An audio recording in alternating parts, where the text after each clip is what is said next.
video is about intermolecular forces. So we've talked about intermolecular forces when we were talking about states of matter.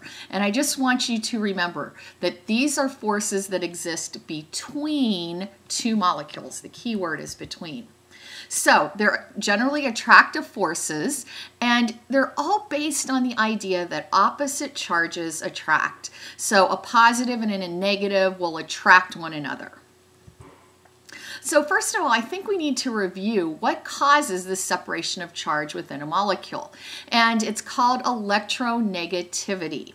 So that's been a while since we've talked about it. So let's just review the definition. Electronegativity is the ability of an atom to attract electrons to itself when it's bonded to another atom.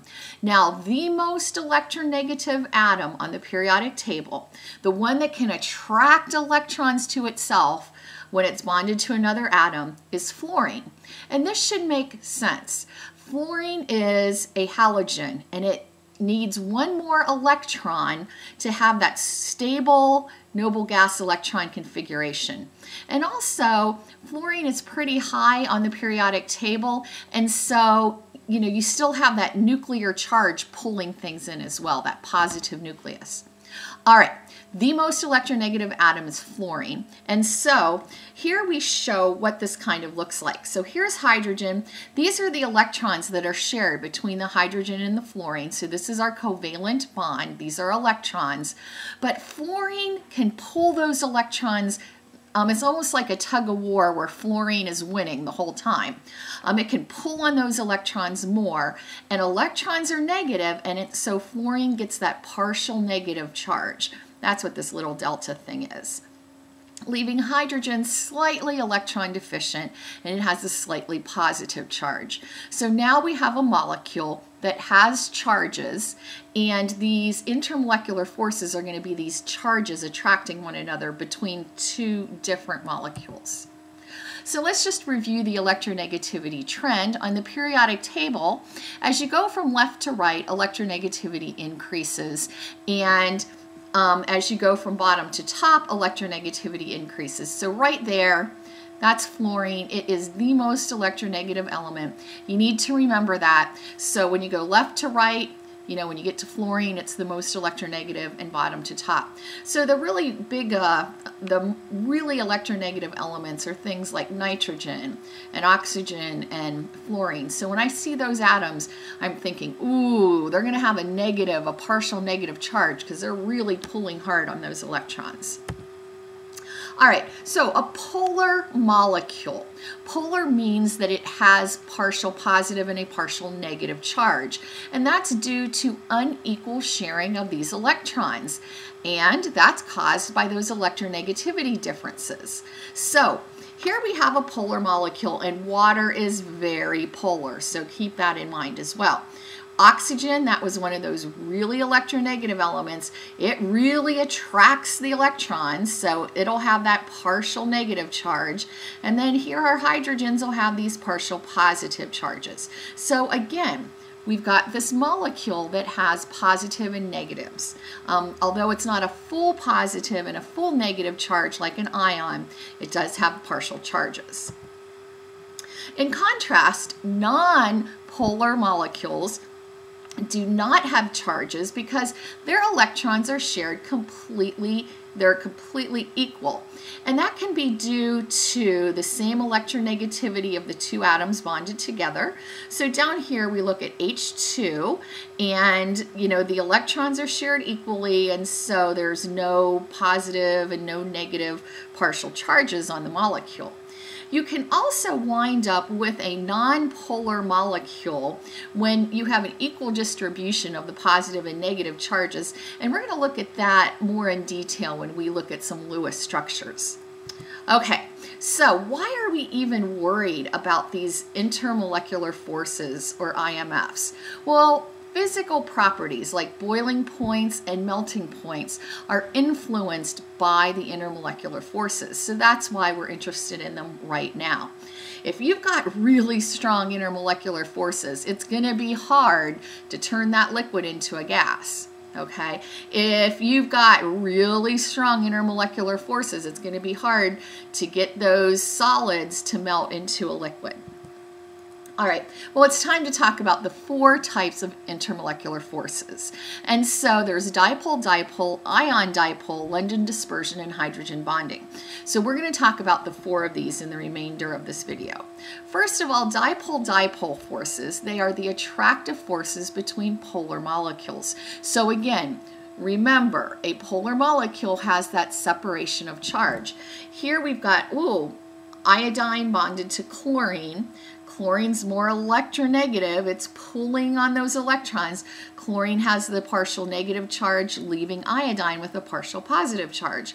Here's another ICl molecule, and notice this dotted line is our intermolecular force. It's not a bond, it's just a force.